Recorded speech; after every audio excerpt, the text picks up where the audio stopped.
Tazama tukio ambalo lilitokea kabla ya kuanza kwa mchezo kati ya timu ya taifa ya Tanzania Taifa Stars dhidi ya timu ya taifa ya Morocco ambao ndio wenyeji wa mashindano haya ya AFCON 2025. Kama vile mwamuzi kutoka Mali Boubou Traore alikuwa anapokea maelezo fulani hivi kutokana na kitu fulani hivi, lakini ukiangalia kwenye kamera hapa hatuwezi kugundua kitu ambacho walikuwa nakizungumza, ila matokeo halisi ya dakika 90 ndio yanatupa uhalisia. Inawezekana kuna kitu ambacho walikuwa nakizungumza ambacho kinahusiana na mchezo wenyewe kabla ya mchezo kuanza. Na huyu ni mwamuzi pekee ambaye amefanikiwa kuchezesha michezo 8 ya timu ya taifa ya Morocco, yani mwamuzi ambaye ameweka rekodi. Lakini kama kuna vitu ambavyo vinazungumzwa sana pia ni kuhusiana na timu ya taifa ya Morocco, jinsi ambavyo huwa inapata matokeo yake. Na wanaolijua kiundani soka la Afrika ndio wanaijua vizuri siri baina ya timu ya taifa ya Morocco na shirikisho la kandanda barani Afrika CAF. Ndio maana kocha wa zamani wa timu ya taifa ya Tanzania Adel Amrouche aliwahi kuzungumza kwamba timu ya taifa ya Morocco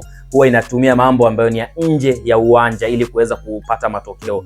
Baada ya kuzungumza hivi, shirikisho la mpira barani Afrika CAF lilimfungia mechi 8 na kumtoza faini, ambapo baada ya hapo TFF nao wakaingia kwenye mfumo wakaweza kumtimua Adel Amrouche, kitu ambacho kimejithibitisha tena kwenye mchezo ambao Tanzania alipoteza kwa bao 1-0 mbele ya timu ya taifa ya Morocco, ambapo maneno yalikuwa mengi sana kuhusiana na refari ambaye alionekana hayupo fair kuanzia dakika ya kwanza mpaka ya 90. Mwamuzi huyo anaitwa Boubou Traore ambaye ni raia wa Mali, na katika historia yake inaonyesha ndiye mwamuzi pekee kutoka barani Afrika ambaye amechezesha michezo mingi zaidi ya timu ya taifa ya Morocco, akiwa amechezesha jumla ya michezo 8.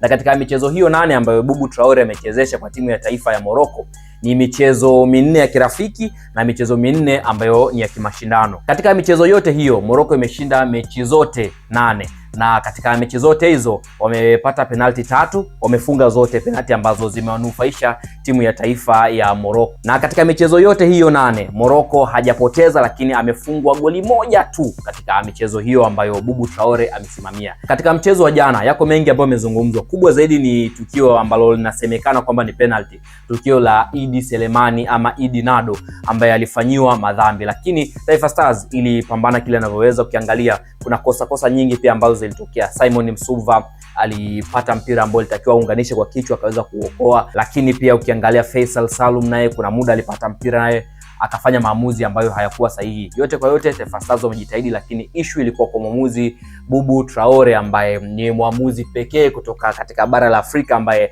ana rekodi ya kuchezesha michezo mingi ya timu ya taifa ya Morocco.